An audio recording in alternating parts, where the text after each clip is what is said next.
When it comes to Pokémon, you are either completely aware of it and have been following the games, the anime, the movies, the trading cards, and everything else, or are completely bewildered by the Pokémon mania that's gripping the internet right now. Regardless of which camp you are in, sit back, grab your beverage of choice, and relax. We are going to take a trip back in time to the very beginning of Pokémon. You should never underestimate Pokémon. What began as a pair of Game Boy cartridges has grown to become the second biggest selling video game franchise of all time, just behind Super Mario. By expanding into TV, trading cards, smartphone gaming, film, and manga, Pokémon further claimed the crown as the highest-grossing media franchise ever. Total revenue as of early 2022 dwarfed $65 billion.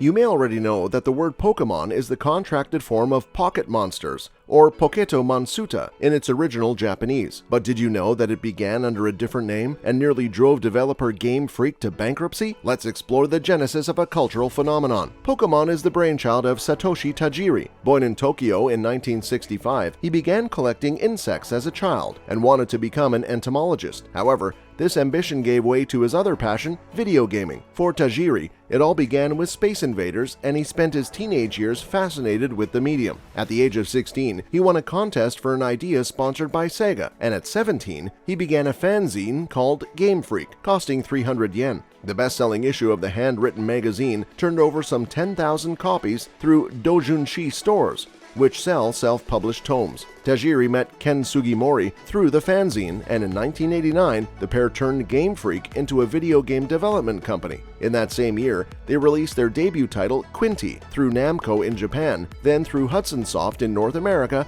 as Mendel Palace. In 1991, they worked with Nintendo to distribute puzzle game Yoshi, but by then, Tajiri was already concocting an idea that would eventually be known as Pokémon. Satoshi was inspired first by his childhood love of insect collecting, then by the Game Boy's link cable. This allowed players to compete against one another, but Tajiri's idea relied on it instead being used to trade. Ultraman was a TV show that aired in 1966 and 1967 and featured giant monsters contained within small capsules. As such, Pokémon was originally named Capsule Monsters, but was later altered for copyright reasons, first to Capumon, then Pocket Monsters. By this time, it had gained the attention of Nintendo's Shigeru Miyamoto, who was particularly impressed with Ken Sugimori's designs and was greenlit. However, the process was long and costly. The first pair of games took 6 years to create, and Game Freak came near to bankruptcy. The company lost several members of staff, and those remaining worked unpaid for a considerable duration. In retrospect, those seemingly unrewarding hours were worth it. That might not have been the case if it weren't for programmer and monster designer Shigeki Morimoto, however. Only 150 Pokémon were planned for the original titles. Shortly before their release, the games went through a debugging process, and staff were instructed not to further tamper with them. Yet debugging had freed up 300 bytes,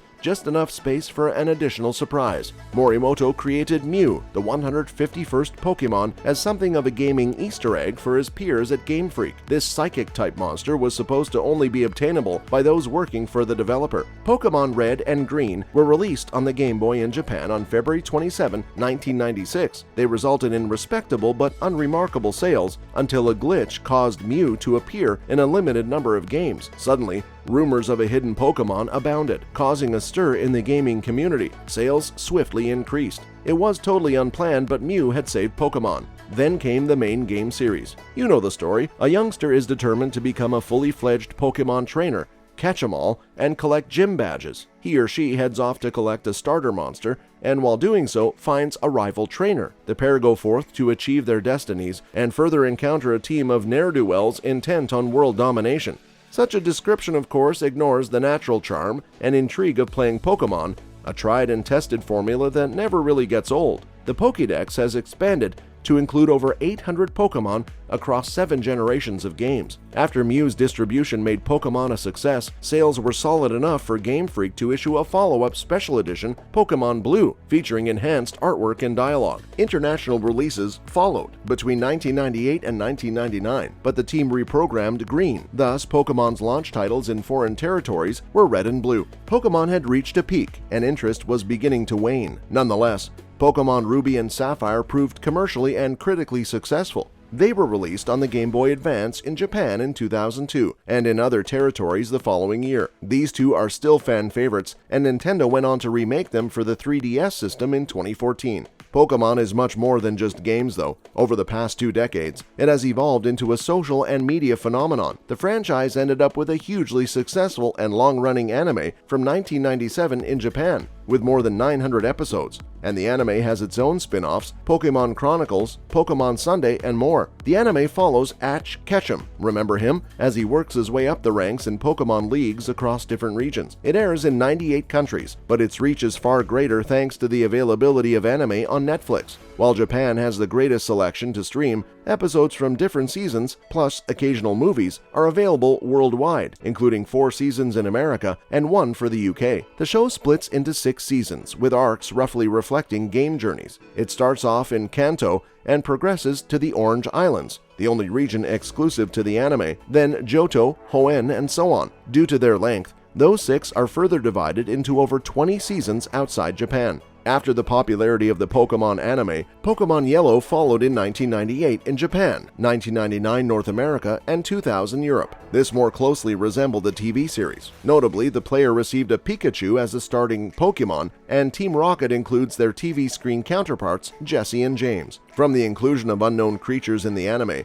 it was clear that Pokémon wasn't going to stop at the first generation of titles. Similar to Blue, Pokémon Crystal came out shortly afterwards, with improved animation, design, and new subplots. For the first time, players could choose the gender of their avatar too. These continued the massive success of the franchise, selling 1.4 million units in the USA to become the fastest-selling game ever at the time. An estimated 29.49 million copies have sold in total. Obviously, no coverage of the anime would be complete without talking about the animated movies. Pokémon, the first movie, Mewtwo Strikes Back, premiered in Japan in 1998. An updated version with better animation, graphics, and a prologue came along a year later. With a $30 million budget, it proved a commercial, if not critical success, raking in over $160 million worldwide. This guaranteed further movies in the series. In fact, Pokémon the Movie 2000 was out the following year, introducing Lugia to the anime mythos. Though this proved slightly less successful than Pokémon's debut cinematic outing, it nonetheless more than justified its $30 million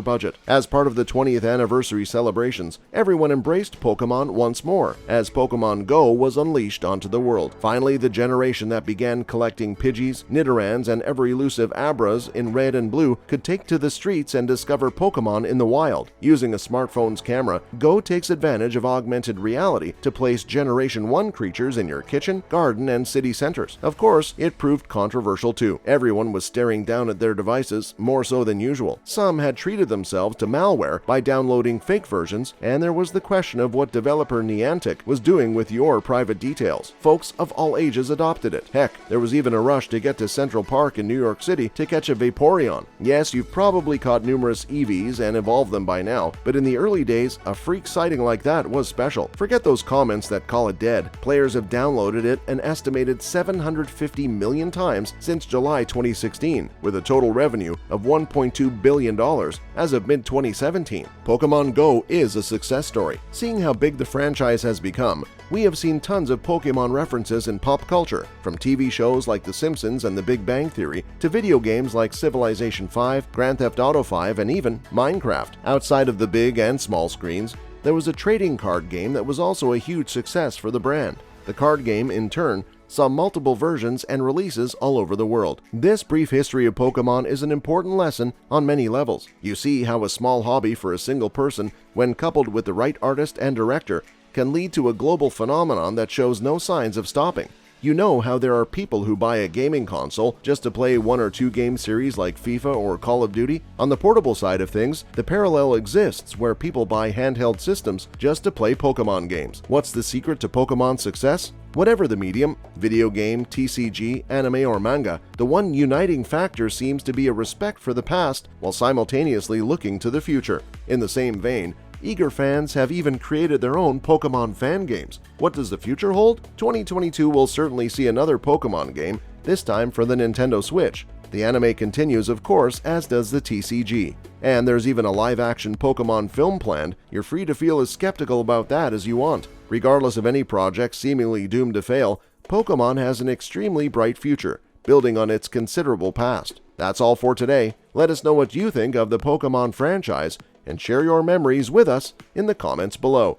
Be sure to like and subscribe to our channel for more interesting content like this.